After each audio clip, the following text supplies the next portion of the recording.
भारत माता की भारत माता की वंदे वंदे बोला जय जय श्रीराम। वसई विरार महापालिकेच्या निवडणुकीच्या निमित्ताने प्रभाग क्रमांक 14च्या चारही आमच्या कमळ चिन्हावरच्या निवडणुकीच्या उमेदवारांच्या प्रचाराच्या निमित्ताने आज मी आपल्याशी संवाद साधण्यासाठी इथे आलेलो आहे। या चारही उमेदवार पहिला आहे सौ वैष्णवी बोंडवे मॅडम, दुसरे आहेत योगेश चौधरीजी, तिसरे आहेत सुषमा दिवेकर मॅडम, चौथे आहेत विनीत तिवारीजी। हे आमचे चारही भारतीय जनता पक्षाचे आमचे शिलेदार या इथे आपल्या इथे उभे आहेत।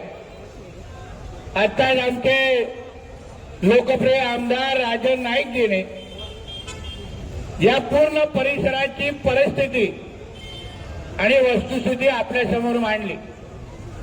मला आश्चर्य वाटतं एवढं वर्ष तुम्ही सगळेजणांनी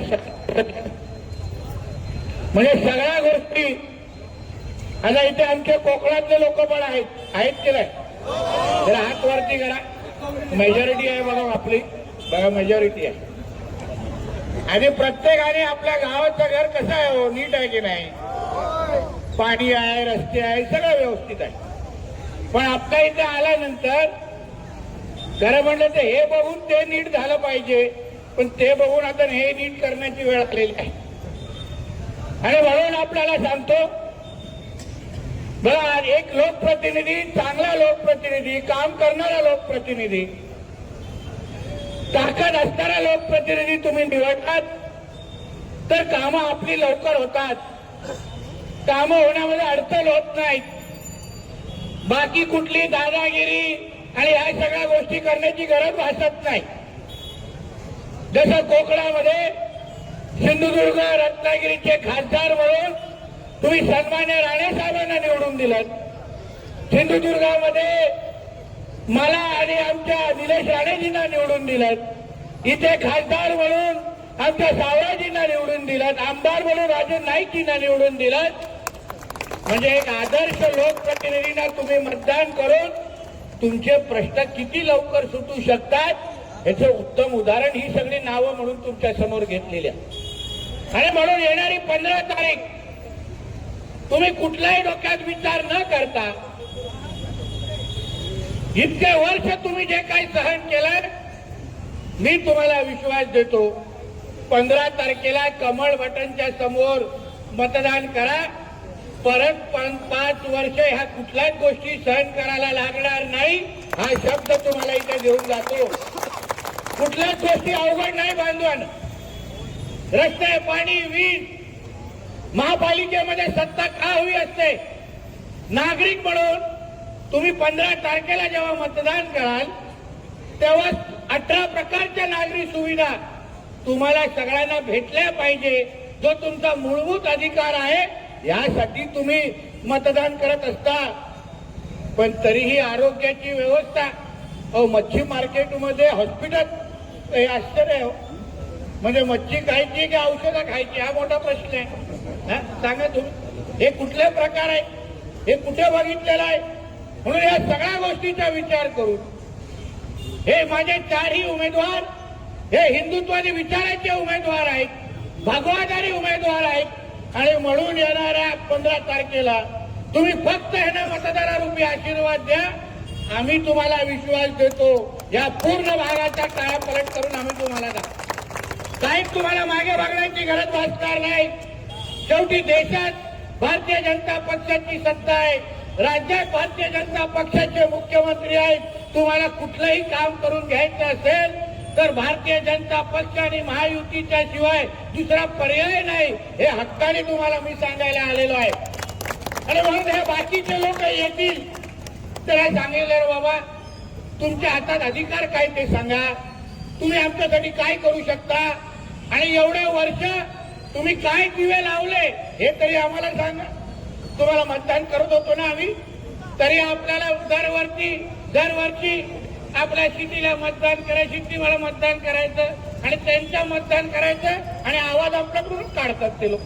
म्हणजे सिटी त्यांची आणि आवाज आमचा, हे असं कुठे समीकरण आहे हो. आणि म्हणून आपल्याला सांग बरं, आम्ही सगळे तुमच्या हक्काचे लोक आहेत. या चारही उमेदवारांच्या मागे तुमच्या कोकणातला एक सुपुत्र आणि सन्मान्य राणे साहेब अतिशय ताकदीने उभे आहेत, हे तुम्ही पहिले लक्षात ठेवा.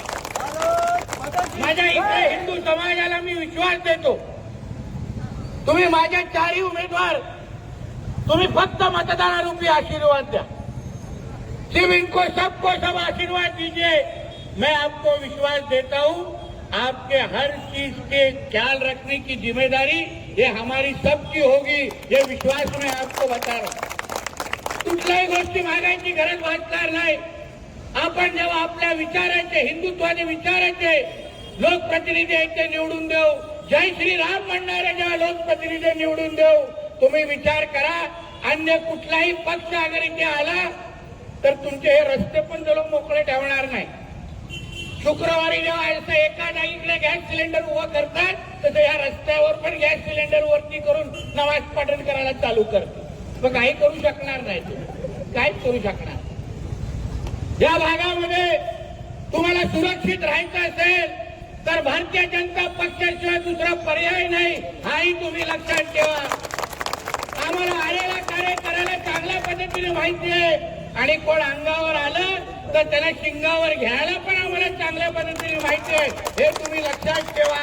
म्हणून येणाऱ्या 15 तारखेला हे माझे चारही उमेदवार तुम्ही एकदा यांना आशीर्वाद देऊन बघा. तुम्हाला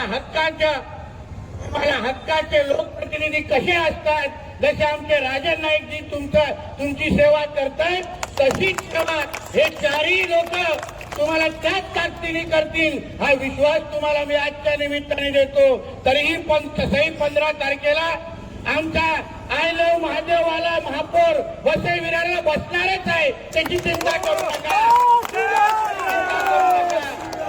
तिथे फक्त जय श्रीरामच बोलणारे बसणार, आय लव्ह मोहम्मद वालांना आपण घरी पाठवायचं आहे. जाऊन दे त्यांच्या पाकिस्तानमध्ये आपाकडे, आमच्या इकडे फक्त ना फक्त आय लव्ह महादेवच चालणार. हे आपल्या प्रत्येकाच्या दुकानाच्या बाहेर हक्कानी भगवा झेंडा जय श्रीरामचा तुम्ही लावा. आम्ही तुम्हाला विश्वास देतो, कोणी तुमच्याकडे वाकड्या नजरेने बघू शकणार नाही, हा विश्वास तुम्हाला मी आजच्या निमित्ताने द्यायला आलोय. म्हणून येणाऱ्या 15 तारखेला कमळ चिन्हाच्या समोर चारही कमळ आहे, सोपं आहे, जास्त टोकं लावण्याचा विषयच नाही. चारही कमळ चिन्हाच्या समोर बटन दाबा. ते मतदान जे तुम्ही कमळ चिन्हाच्या समोर दाबाल ते थेट नरेंद्र मोदी साहेबांना जाईल, एक लक्षात घ्या. ते मतदान तुम्ही कमळ चिन्हाला दाबाल ते थेट देवेंद्र फडणवीस साहेबांना जाईल, एक लक्षात घ्या.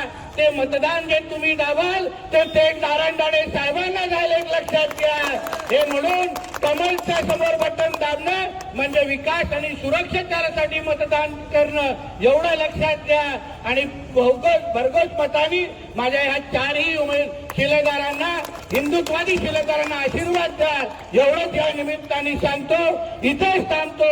जय हिंद, जय महाराष्ट्र आणि जय जय श्रीराम. जय जय श्रीराम.